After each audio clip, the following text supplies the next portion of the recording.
যমুনা ও ব্রহ্মপুত্র প্রধান নদী দুটি ভাগ হয়েছে জামালপুরের দেওয়ানগঞ্জ ও বকশীগঞ্জ উপজেলায়। এ কারণে নদ নদীগুলোতে পানি প্রবাহের সাথে ভাঙনের মুখে সবচেয়ে বেশি ক্ষতিগ্রস্ত হয় তীরের বাসিন্দারা। বসতভিটা হারিয়ে সর্বহারা হচ্ছেন অনেকে।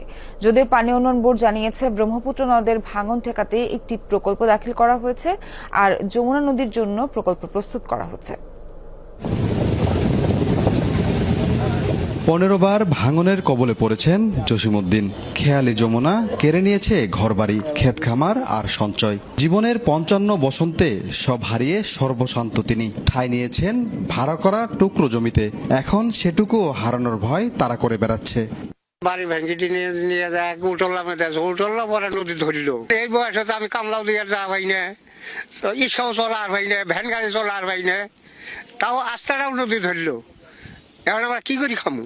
এই গল্প শুধু জসিমউদ্দিনের নয়, জামালপুরের দেওয়ানগঞ্জ ও বকশীগঞ্জের নদী ভাঙা মানুষের। যমুনার খোলাবাড়ি থেকে বরখাল পর্যন্ত প্রায় 7 কিলোমিটার এলাকায় ভাঙন তীব্র হয়েছে। বিলীন হয়েছে একরের পর একর ফসলি জমি। হুমকিতে পড়েছে সড়ক, স্কুল ও কমিউনিটি ক্লিনিক সহ বিভিন্ন স্থাপনা।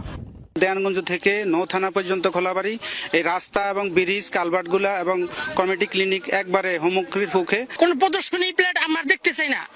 এই প্রদর্শনী করতে করতে আমার চোখের সামনে প্রায় 4 থেকে 5টা এলাকা এবং গ্রাম বিলীন হয়ে গেছে। মরিচে বুনবো আমরা, এই মরিচের ক্ষেত এগুলো সব ভেঙে নিতেছে। প্রায় আপনার 20 একর জমি অলরেডি চলে গেছে আমাদের।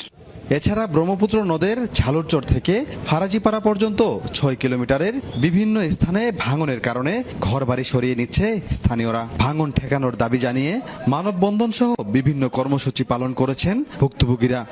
ভিটে বাড়ি সব নিচে তো নিচেই, এখন ফসল আবাদ করছি, এগুলো সব নিয়ে যাচ্ছে। আমরা এই কাঁচা ধান কেটে এখন গরুকে খাওয়ান লাগতেছে, আর না কাটলে তো মনে হয় যে নদী নিয়ে যাবো গা, ভিটা বাড়ি সম্পূর্ণ নিয়ে গেছে গা।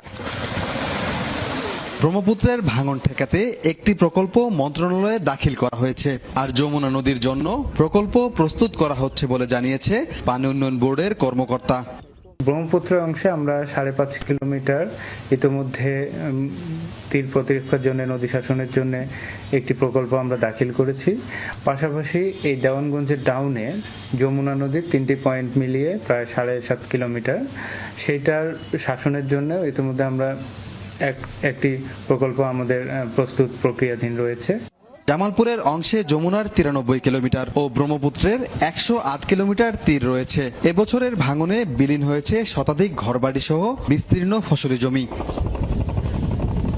সাগর ফরাজি, যমুনা নিউজ, জামালপুর।